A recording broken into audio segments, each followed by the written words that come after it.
गुरु साक्षात् परब्रह्म तस्मै श्री गुरुवे नमः।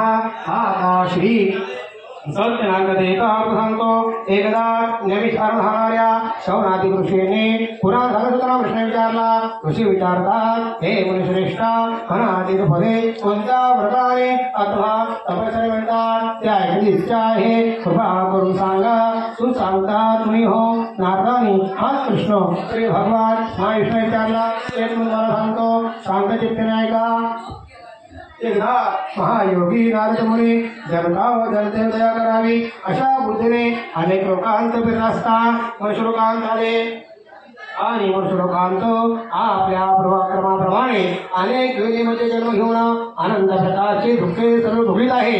असे पाहून कोणत्या साधनाने त्यांचे दुःखे नाश होतील हा विचार करून नारद मुनी वैकुंठात गेले। त्या वैकुंठात त्या हातात शंख चक्र गदा व कमळ धारण केलेल्या व पायापर्यंत ऋणारी वनमाळा गळ्यात घातलेल्या स्वच्छ वर्णाच्या नारायण भगवंताला पाहून त्याची स्तुती सनिकाने प्रारंभ केला। नारद म्हणाले, ज्यांचे स्वरूप वाणी आणि मन यांना न करणारे आहे, तो अनंत शक्तिमान आहे। लक्ष्मी सहित सत्यनारायण समर्पयामि। लक्ष्मी सहित सत्यनारायण स्नानं सर्वधर्म स्नानं समर्पयामि। दोनस्नानं समर्पयामि। देवाला पंचामृत घालायचं आहे, ते पंचामृत घ्यायचं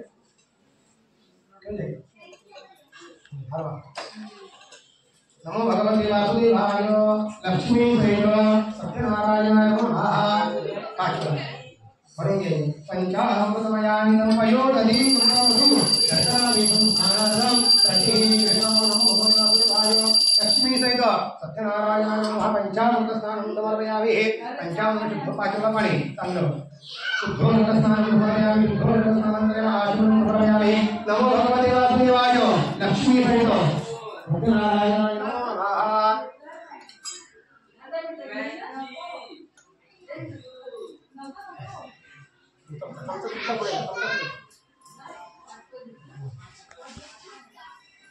षष्ठं गन्धोदकस्नानं समर्पयामि। षष्ठं गन्धोदकस्नानानन्तरेण शुद्धोदकस्नानं समर्पयामि। नमो भगवते वासुदेवाय। लक्ष्मी सहित सत्यनारायणाय नमः। शुद्धोदकस्नानानन्तरेण आचमनीं समर्पयामि। विलेपनादे चन्दनं समर्पयामि। हरिद्रां कुङ्कुमं सौभाग्यं समर्पयामि। अस्मिन्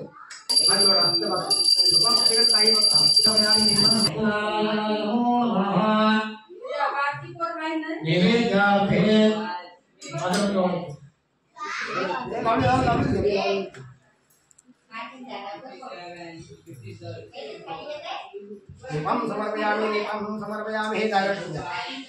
नैवेद्यार्पणे औषधः गुरुमणि भवति। पंचामृतं भवति। पंचामृत पकडा पण हातामध्ये समजा बघा डावा छत्री लावा देवाला भरवा विष्णूला धरून ठेवायचं मुखाजवळ प्राणाय नमः समानाय नमः ब्रह्मणे नमो नमः। सगळ्यांना होईल उत्तरार्धं समर्पयामि। हस्तमुखप्रजालं समर्पयामि।